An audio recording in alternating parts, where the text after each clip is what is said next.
So I did a little digging and I found Oh man, who are we talking about today? no one. Oh, okay, good. That's good. No, today we are going to talk about marriage advice that we have ignored. Ooh, Okay, well, oh, not necessarily us, but we're going to discuss the top 5 advice mm, things that are given to newly married couples. okay. You have these five already, or we're making up five? I have the 5 Got it. of the most Okay. common, and we're going to discuss them. And it is kind of funny because really it is kind of the marriage advice that we ignored. Oh, perfect. Yeah, it Well, works. so far so good. Yeah. Okay. I had to write it down because I honestly don't recall that. Yeah, because you don't take any advice. Topic number 1, Hmm. never go to bed I angry. knew it. That's so stupid. Okay, Mr. Smith, Yeah. why is going to bed angry something that you should not listen to? Why is that dumb? Because sometimes you need a break. Sometimes you need a good night's rest. Sometimes you are proving your point till you're blue in the face and your spouse just doesn't get it. So you want to stay up all night and be fatigued and still arguing? Sometimes you just need to go to bed. And then you wake up the next morning and you're like, you know what? It wasn't even that big of a deal. Here's some coffee. Fun fact, when we were early married, I feel like if we went to bed, we'd wake up in the morning and he wouldn't even remember what we were fighting 100%. about. Like nothing is that important. No, it probably was. You just like la di da. But you're not gonna argue with me till you're blue in the face. No. Or be mad and don't talk to me. Yeah, that's a better tactic anyway. No, it is not. That is the worst. No, because one, you don't have to argue. You just stay mad. And one, yeah, well, no, I don't Huffy and I don't puffy? really stay mad long. When I get mad, I don't stay mad long. Not like, It stays. no way. Oh my gosh. I don't get mad for days. Whatever. There's nothing that important where I get mad for days. Unless I run out of coffee creamer, then that one I'll die on that hill. But that's about it. All right, what's next? Or what do you have to add? Do you have anything to add to that? What is your thoughts on going to Sometimes bed? I just need to take a nap. That's what I'm saying. Sometimes I just am like so irritated. But I feel like that is the era that I'm in now. I don't know that I was always in that era of my life that I'm like, yeah. No, I agree. When we were first married and much younger, I think we tried to do that, like not go to bed mad. And I think all of this advice is given with great intent yeah, from people, even though I wonder yeah. how many people follow the advice that they give. Well, and also like, what happens if you're mad at me and I don't wake up in the morning? Then I died and you're mad at me, and then you're gonna feel bad. That would suck. Yeah. So I think that's why people say I do that. too. I do too. But sometimes you gotta roll the dice. You know, is anyone gonna know besides us? No. Then I'll create the best story. Yeah. Yeah. You know how I want to die. I can't be alone in that one. Okay. Number 2, it was always communicate. Process versus talk it out. So you need to process. I thought you were talking about like a information. process of talking No, it out. or talk it out. Like they're trying to say, like you should always like never stop communicating. Communication is key. I mean, lots of things can be solved with some good communication. So I don't disagree with that one.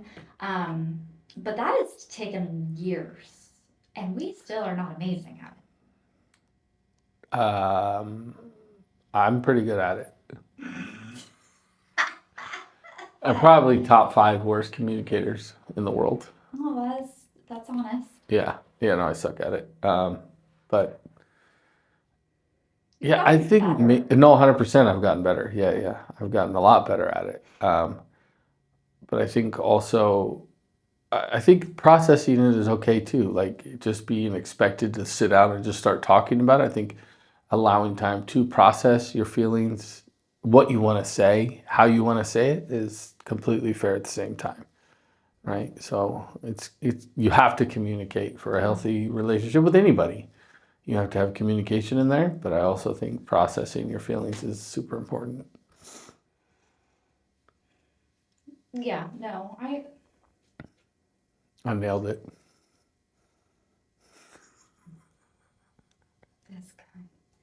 Yeah, I mean, I think if your communication is good, it solves probably a solid 95% of your issues, right? Isn't it easier to see where the other party is coming from if they can at least talk it out with you? If you can articulate it correctly, yeah, 100%, without anger or emotion involved in it, right? Well, and that's hard to do. It is hard to do, but I think you're pretty good at it. Like, look at it from this is the way I'm seeing it. I think you do that well. And then you make me see it a different way than I'm looking at it. And I'm like, oh, that does make sense. I think that you're really skilled in that area. I'm not. Well, thank you. You're welcome. Number 3.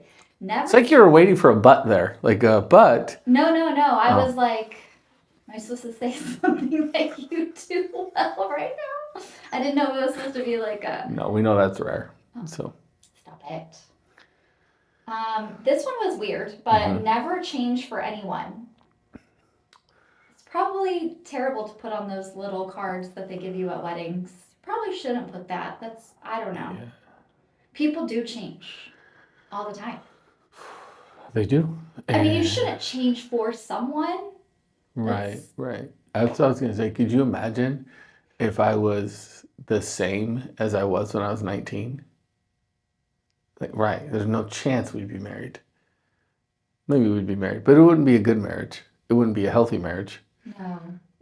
It would be very unequally yoked marriage. Yes, I agree with that. Yeah. I'm a big believer in trying to better yourself all the time. Yes, 100%. You Yeah. should always try to improve yourself, but you should do it for you, right? Right. So I guess never change for anyone. I think when I first read it, it kind of was like, ew, like what do you mean? Because this is like marriage, it's like you're giving Yeah. us advice. But Well- if you think about it a little longer, so I took a few breaths, Processed it. and you shouldn't change for the other person. You should be Right. changing for you. Because you should never expect someone else to change. Right. That is a recipe for disaster. They aren't going to change. They will never change unless they want to. And you can't make them. Period. Yeah. Oh, that is my number one. Like, I remember we did a million years ago. We did youth group and like college aged group, like ministry with obviously younger people. And I remember, we were in our like 20s, so we weren't that much older than these, like, it was mostly girls that were like, oh, but if I just, am like this, then he'll love me more, or he'll do this. And I was like, oh, girl, please. No, that's not how it's going to work. Like, you can't want someone to change and then they just miraculously change. It's not how it works. Right. And then Nothing. even if you can do, make them change. even if you do change and you become what you think that other person wants, at some point the other person gets bored of that version and wants something else new, right? So you're constantly becoming not yourself, but you're becoming what you think the other person wants and desires, and that's not a good recipe. But That's not sustainable. no, it's not. But I think you have to also be on the same page with your spouse of, changing. You becoming a better version of yourself allows you to become a better partner in the marriage and in the relationship, right? I remember like when you first started therapy, I was like, what the hell is going on here? Who is this woman? Right? But you even like, hey, I'm going to go through this process and I'm going to be different than I was in the past. And then you see the evolution of that new person come out. It's like the flower blooming, right? And it's like, oh my gosh, that's beautiful to see. And you see the strength and the integrity that you have.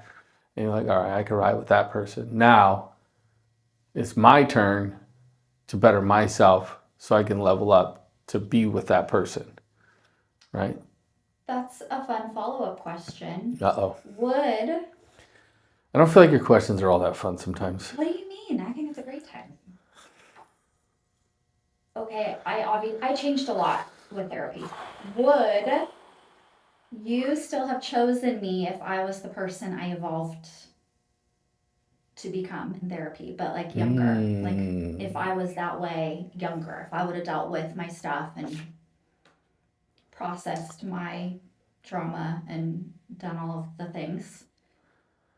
I would like to say yes, but if I'm being 100% honest, I don't know if I could have handled that person. Right? And so it's not you becoming better. No. It's my immaturity at that level and not willing to change or grow as a person at that young of an age. So I don't know if I could have done it. Like that would have been very challenging for my ego to take on a strong-willed, independent woman who doesn't think she needs shit from anyone but herself. Just kidding. Okay. I was being a little exaggerative there. That was so dramatic. But it's been a big change over the years, and you are a different person completely almost than when we got married. So I don't know if I could have handled it, honestly. Yeah. But I'm glad you didn't do that when we were younger. Oh, thanks. Yeah, that Held was. on to that trauma baggage longer. I needed it so that we're at the same level of maturity until I was ready. Because I'm like 10 years behind you in maturity. So it's like it takes me a long time to catch up. I'm like, oh yeah, that is a good idea you had 10 years ago. We should do that. I'm glad I could start the trend. Yeah. No, that was a good one. Topic 4. Date night fixes everything. You know what? I was thinking about this the other day. That's funny you bring it up because we took the kids for ice cream to Handel's, the new ice cream place, which was phenomenal, by the way. And you had mentioned, why are we taking the kids? Take me on a date. And I was like, damn, it's been a long time since I've taken you on a date. Like a really long time since I was like, all right, tonight we're going out. So to answer your question, no, I don't think it changes things. I think having it is important, doing it is important, but I also consider our 6 a.m. coffee together. Like that's quality time alone that we get most days of the week, right? So it's not like we don't spend time alone. It's just more at home, and we're more homebodies now at the same time. True. So to answer your question, I don't think date night by itself fixes everything. I think quality time helps in a relationship. We've always sucked at date night. Mm-hmm. I feel forever. And that was something through the years different people have like brought up for us to try or do and we've always been terrible at it. Yeah. But I agree. Now I think more than ever before we're more homebodies because we're obviously at home More? But We finish each other's sentences. sandwiches. Oh dang. Jeez. I knew that too. But I agree quality time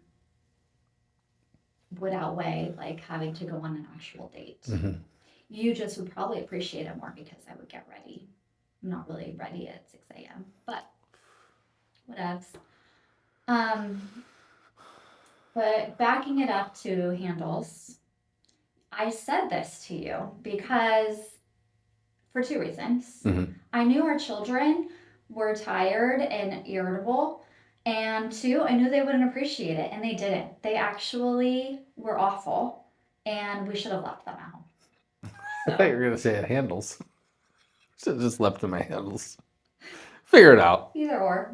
I mean, it's walkable. And last but not least, can you guess what the number 5 most written down newlywed advice is? Never tell your husband no when he wants sex. Nope. Dang it.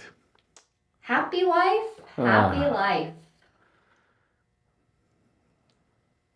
Can I plead the 5th? Is that legal here? Well, I feel like I'm getting That'd be set up to smart. be in trouble after this. No, that's All right. My off the top of my head thoughts on that is I don't think it's actually that inaccurate. Oh. Right? Because one, you have like good ideas of things to do. So when you're happy, I'm happy. and the kids are happy, and the house functions much better when mom is happy.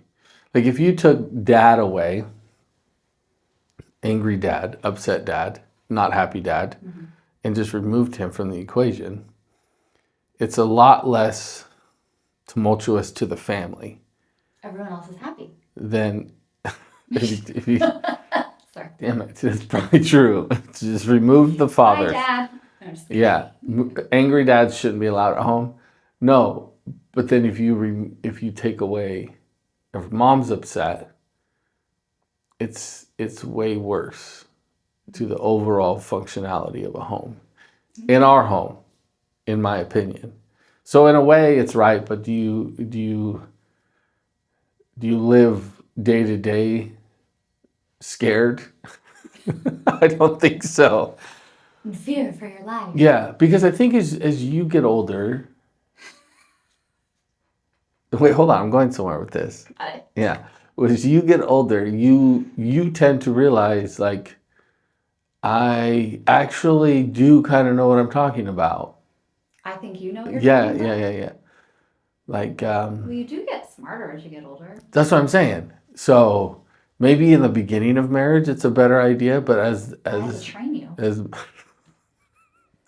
as marriages grow and mature, I feel like it becomes a little bit better of the wife listens more to the input of a husband.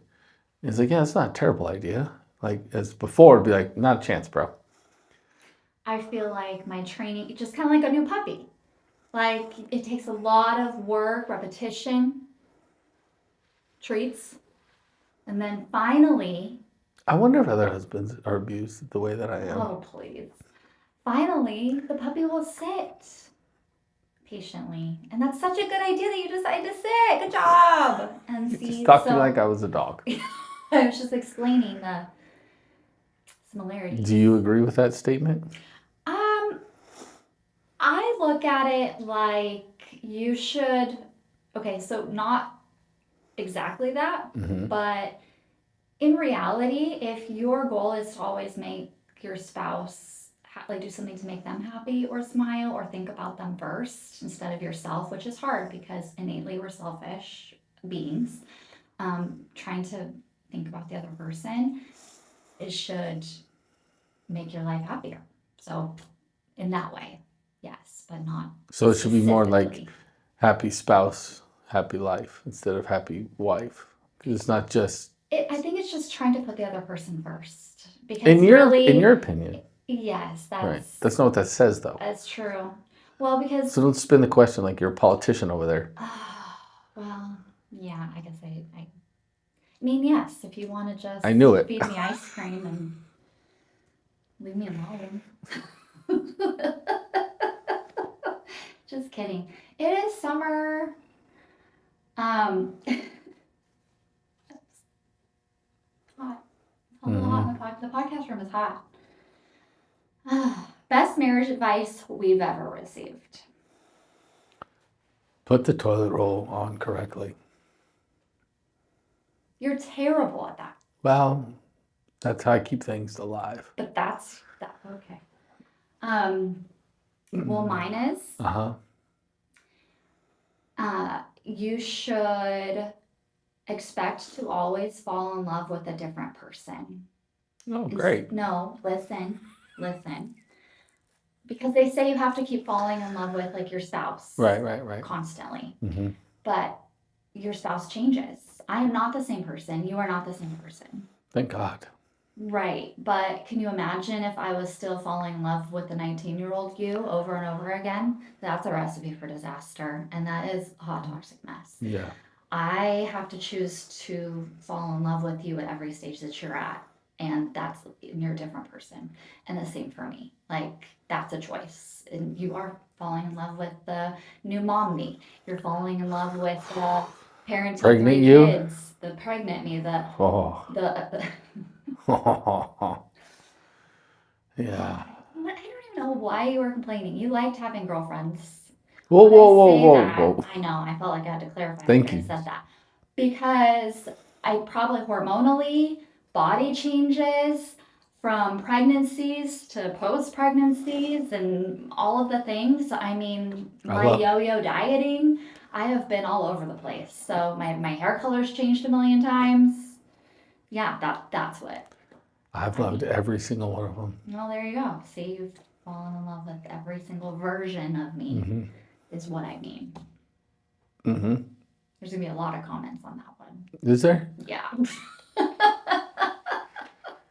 Oh, there's Nick and his girlfriends. I was wondering who was with at lunch last week. I'm just kidding. What the hell? It's funny.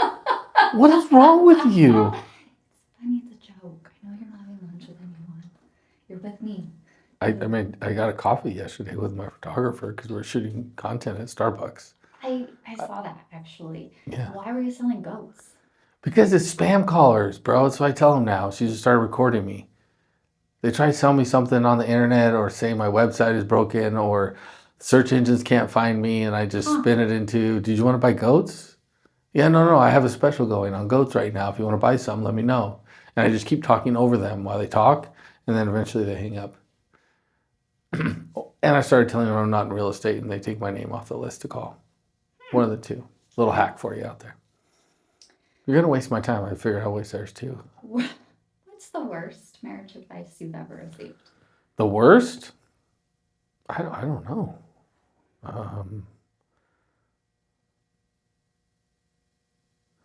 I think more in general is like the specific role, gender roles, right? Yeah. And that's how we started too. Like you're in charge of the inside, I'm in charge of the outside of the house, right?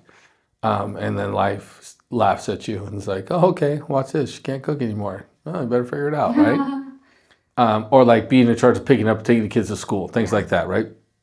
Well, in our life, that didn't work, right? We have multiple kids, different schools, same time frames, right? So we have to adjust. I think that trying to pigeonhole a spouse into like, oh, this is what, history has told us, or this is what other generations have done. This has got to be your role and this is your role. I think that's just, it doesn't work. It didn't work for us specifically. And I think that's all I can touch on, right? It's just us. And I think sooner as men, it's important for us to realize that sooner than later, that we don't have to have defined roles to be a man and to be a husband. Like it's one team, one family, one goal, right? Like one day at a time kind of concept, right? This is what today calls of me. Okay. And that's probably the worst, not necessarily advice, but kind of like the worst perception that people have put on us, or opinion of that. Because it doesn't work for some families, probably most families. So I don't think it stays the same either. Like there's just different seasons in all families, 100%. I think. And I'm sure there's going to be a million more. I'm only speaking of our first 25 years together.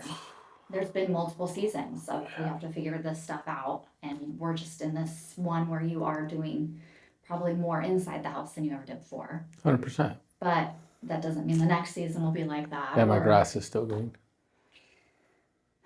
You have holes in your grass. From your puppy. Yeah. She's so cute. The worst marriage advice that I received was, and this actually started premarital counseling, and it was men, husbands being in charge of finances. Cool. They should be in charge of finances. And I think I first thought that was a red flag after dating and moving in together, and you realized I was terrible at it? Bills weren't being paid. I was like, And I'm such I get anxiety if bills are not paid. But you grew up doing that too. Yeah. You were in charge of that at your own house. True. But we had tried it a couple of times. Mm-hmm. Or at least having you more involved, and I feel like you either got bored or were trying to change things around, and the process was not so flexible. Happy wife, happy life. So we have a house. Just kidding, but not. I was terrible at it. We all have our strengths and weaknesses. Right. You know, I think that, yeah, I was never involved in that. Maybe it's just me. Like maybe I'm just bad at it, which is fine. I accept that I'm not good at that. But I was never taught that as a kid either, Were right? you the kid who got money and you went and spent it at the store? Or did you like put Yeah, it away for- until you like no. were saving up for something For special? no, That was never a thing. no, Interesting. no. Why would you save it? Like, Oh, because I wanted something cool and big and good. but by the time I had money or like got a steady income, right? I was buying cigarettes and beer. So it was like Oh, you spent your money on wasteful things. 100%. Those are what they call disposable. I had a disposable income. It was all disposed as soon as I got it. That's Yeah. why I hate gambling. I hate it Yeah. with a passion because there's nothing to show for it. Unless you want to win. go one random person. I mean, Yeah. you have more, you're less or more likely to get hit by lightning than you are to win the lotto. Like, come on. Okay. Well, I don't play the lotto. I don't. It's similar. It's similar. No. Okay. Well, I think so. I'm Listen, just there's like, one. There's one group that you're not going to go after, and that's my poker group. Okay. "No." Leave them alone. You know what? You know what's a sure thing? Hmm. A Louis. Which is why we did so well together when And we would go also, places. I guess I You wasn't make talking. money. Okay, now go ahead. I wasn't telling my point. That's why we travel so well together because it's okay if I gamble a little bit and you were to get it back. It's a win-win. You're happy, I'm happy. But as I get older, I don't nearly gamble like I did when I was younger. I mean, it wasn't bad, but because we don't live close to a casino, right? So I Yeah. wasn't like an addict. But when I went, I would just be broke immediately, like fast. Yeah, And thanks to my arm, I don't really carry bags anymore. So, that's a good point. yeah. It's more gambling money. No. Oh, which is probably why we don't go to the casinos at all now. What advice would you give To who? newlyweds? To newlyweds. That's what we're Man. going to end on. All right. I think my advice would be to number one, communicate. And from a male and husband perspective, it's okay to not be okay. But it's not okay to not be okay and not tell your spouse, right? So I've learned this the hard way, 100%, through trial and error for sure. I was a swallow it guy until I just couldn't hold it anymore. Then it was just like rage. But it's okay feelings are okay. They're okay to get out. It's okay to be upset. It's just something we don't talk about usually. You know, men aren't supposed to have feelings. So that is probably the biggest growth area that I've had personally in a relationship is being able to be like, you know what, I'm not good. I need X, Y, and Z, or I'm feeling this way. And then through, you know, your perspective of things, it helps me see the other side of a situation. Or, okay, how am I supposed to know that if you don't say that, right? I can't read your mind. Like I was always of the opinion, like you should just know that I'm not good, obviously, because haven't moved in 3 days, right? But it's not fair for me to put that on your spouse, for them to just read your mind. So learning how to communicate, and then learning that yeah, she's gonna judge me no matter what I say, so I might as well say it anyway. Okay. No, but learning that I can be vulnerable to my spouse, and it's okay. So communicate for sure. And one growth area I've had is like I'm very sarcastic, obviously, right? And No. I make fun of a lot of people out of a lot of places everywhere we go. But I think defending your spouse as well, and this is putting them first, in other words, was another area that I had to learn. Because not everybody takes your sense of humor the way that you do, or not everybody should be able to speak on your spouse in a demeaning or derogatory kind of way, even if they're kidding. So those are the areas. Those are the advice I would get. Stand up for your. Was someone talking shit about me? No, I'm just saying, because remember when we were younger and it would always be like, when are you going to put me first? When am I going to become priority, right? And I would be like, you're fine. And I would always be like, we're going to do this because, this has been normal in my family forever, right? And you're like, I don't want to do that, or I don't want to be a part of it, right? It took me a long time to be like, you know what, no, we're going to sit this one out, or whatever the case may be. But putting them first, and that's what I mean. I like it. Thank you. Mine is to remember that love is a choice. And you have to make that choice every day. Why you make it sound so difficult to be married to me? It's not. Marriage is hard. It is hard. I think it is. It's this, when you're young and in love and everything is like hormonal and you're caught up in the moment and everything's That really euphoric exciting. stage. Yeah, what they call the newlywed stage. Like that is an actual chemical I'm still in it. reaction of feelings. It's all of it. It's real, but it's like, I don't know what the word I'm looking for, but a euphoric stage, I think, is a great way to put it. And I think at some point, real life, routine and issues, your car breaks down, or you have to deal with an illness, or you have your kids, whatever it may be. There's hard things that happen that infiltrate the two of you, the relationship, the marriage. And I think it's those moments where you need to remember that love is a choice. And if you make that choice consciously, it's this is a person that I chose, and I chose them because of A, B, C, and D. That's who they are and who their heart is, even when they're not being the kindest. Sometimes you have to remind yourself of that. And that's okay. Because tomorrow, the sun will come out. It'll be fine. Hopefully the sun comes out. Depends where you live. Thank you. It always. Yeah. Okay. All right, good job. We appreciate you guys, as always, checking us out, watching or listening. If you're on Spotify or Amazon or Apple, whatever you're listening to, please leave us a review. It's a huge ask for us. We really appreciate it. And as always, we will catch you guys on the next one.